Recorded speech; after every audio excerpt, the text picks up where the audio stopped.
Well, one of the major changes, I think, will be with regard to the actual transposition of the regulations in Ireland, or the transposition of the directives. Ireland is proposing to transpose these directives by means of very detailed regulations. I've seen a copy of the regulations. There are about 102 provisions, about 80 or 90 pages. And this is quite a change from existing practice. Currently, the directives have been transposed by statutory instruments which basically say the directives are part of Irish law. But now the new regulations are much more detailed, so SMEs and contracting authorities will need to look at the particular regulations instead of looking to the directives. So that's, I think, one of the significant changes that we're going to see in Ireland. A couple of other changes I think worth highlighting. First of all, there's going to be an increased transparency with these new directives, particularly with regard to, for example, the whole idea of weighted criteria. One of the obligations in the new directives is that contracting authorities would publish the weightings relating to each criteria. So, for example, if you're going to be giving price, say 50 or 60% of the marks, you must say that in advance, either in the tender notice or in the tender documentation. And that's quite a change, I think, in terms of procedure in Ireland. We haven't really seen too much of that before. Is it going to make is it going to be of huge significance to tenderers? Personally, I don't think so, because even though the tender document may indicate that, say, price has got 50% of the marks, quality only has 20% of the marks, delivery date, say, has 20% of the marks. The contracting authority still has flexibility as to how it's going to mark each of those criteria. So you often see in scoring matrices a spread, say, on price. So if the marks, say, are 30% or 40% of the marks, you might see one firm getting 100% of that, whereas the other firms only get 20 or 30%. Whereas on the other criteria, like, for example, quality, often there's a very small spread. That most firms will come in around the same level. So there's still quite a bit of flexibility there for contracting authorities to score the tenders as they see fit. A couple of other changes I think worth noting. There's going to be, I think, a greater move towards centralised purchasing. We've already seen this in Ireland. For example, in the health sector, we now have the Health Service Executive, which does a lot of centralised purchasing. The new directives contain specific provisions relating to centralised purchasing. They basically say that any contracting authority acquiring through or from a central purchasing agency will be deemed to have complied with the public procurement rules if that contracting authority has complied with the rules. And I think that is quite significant because, as I said, there is a greater move towards centralised purchasing, particularly in areas like the health sector, where there is a need to achieve value for money. Another important change, obviously, will be with regard to the whole area of competitive dialogue procedure, the competitive dialogue procedure. And this procedure is aimed at kind of complex projects. So the classic example is the typical PPP, or public-private partnership project, or in the UK it's referred to as the PFI project. Private Finance Initiative project. And the competitive dialogue procedure in the new directives is kind of aimed at that type of procedure. It's aimed at opening up a dialogue with tenderers at the beginning stage of the tender procedure to allow tenders to have an input into the specifications that the contracting authority is going out to tender on. Will this have a significant impact on how PPPs are procured in Ireland and the UK? I think the answer is probably yes. I think there's going to be an increased use of this competitive dialogue procedure, not because it offers a huge degree of flexibility to contracting authorities in the way that they're going to procure, but more because it's going to be very difficult to bring procedures under the circumstances for use of the negotiated procedure. And this has been one of the issues that has presented itself on several occasions in recent years, particularly with regard to the use of the negotiated procedure in complex projects. So I think competitive dialogue procedure, we're going to see much more of it, but is it the answer to everybody's woes? I don't think so. And the reason is because there isn't going to be flexibility for negotiations after the tender comes in. This was something that was negotiated in the European Parliament when the directives were going through. The UK in particular wanted to have negotiations in a competitive dialogue procedure after the tenders had been received. But unfortunately, it never got through into the final directives. In this new competitive dialogue procedure, while there may be negotiations prior to tender submission, after tenders are submitted, there won't be any flexibility for negotiations. So I think the competitive dialogue, we're going to see a lot more use of it, but is it going to be the answer to all the problems? I don't think so. So those are, I think, the primary changes that we're going to see.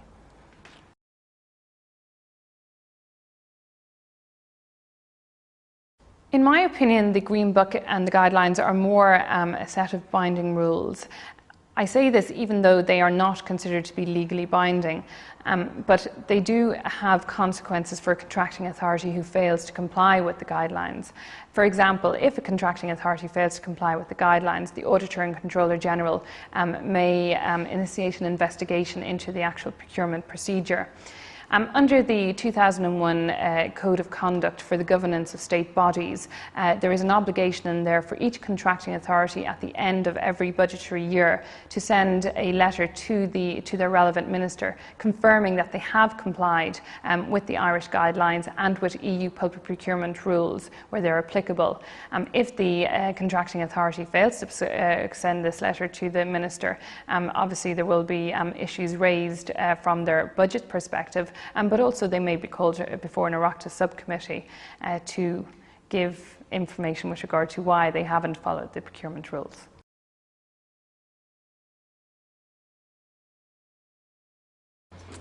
There's been a very low level of cases in the Irish courts with regard to public procurement. There's been less than 10 judgments from the Irish courts in regard to public procurement.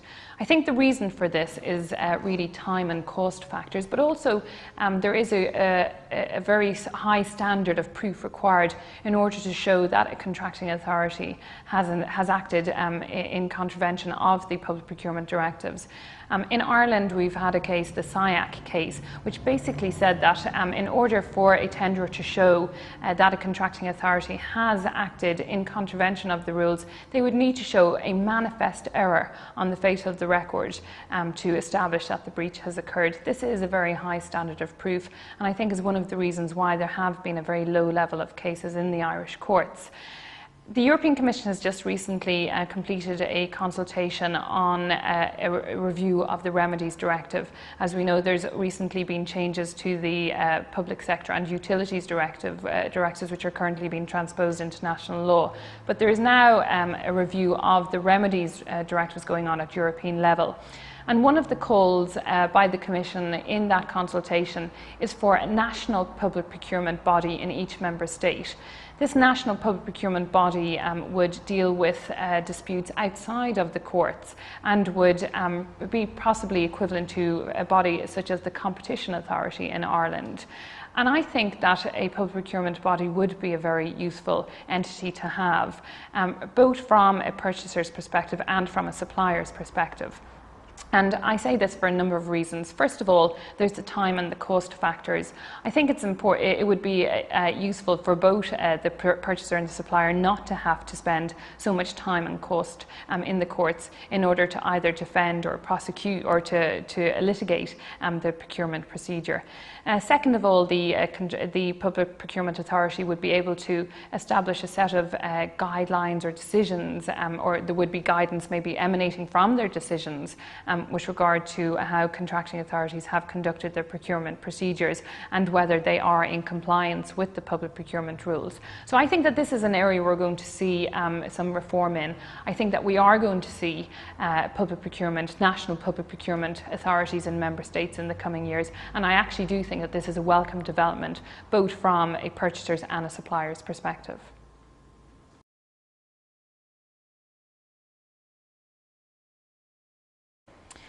There's a number of issues that a purchaser has to think about in drafting its pre-qualification questionnaire. For example, it has to think about the level of financial turnover thresholds that it will be setting. Often a contracting authority will set a threshold of, say, 1 million euros. A tenderer has to have a financial turnover in the previous financial year of 1 million euros.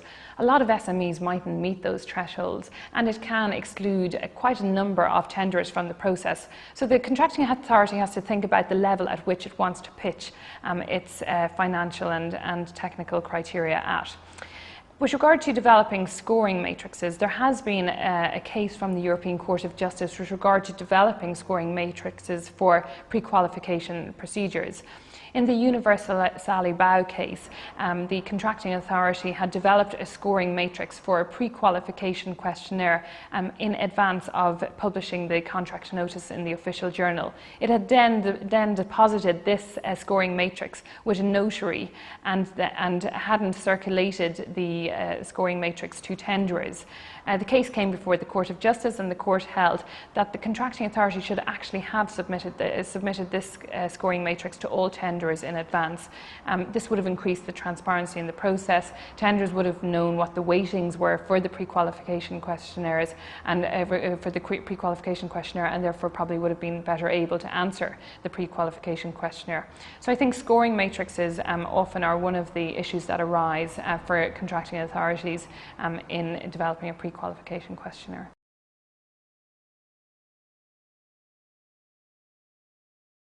In determining whether to bring an action in regard to an apparent breach of the public procurement rules, the would-be litigant really should seek some form of debriefing from the contracting authority.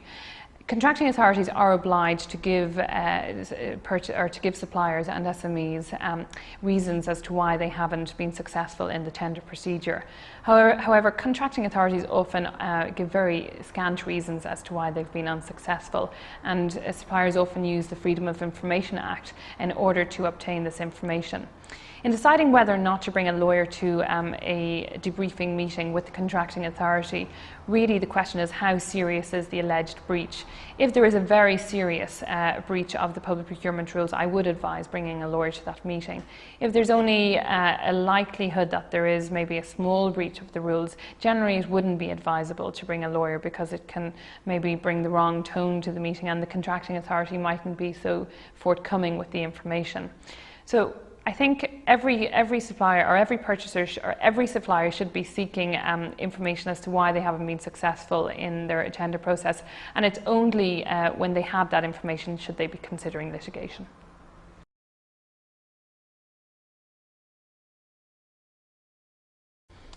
There are a number of fundamental principles that underlie the public procurement rules. These fundamental principles have been established by the European Court of Justice in a body of case law on the public procurement directives.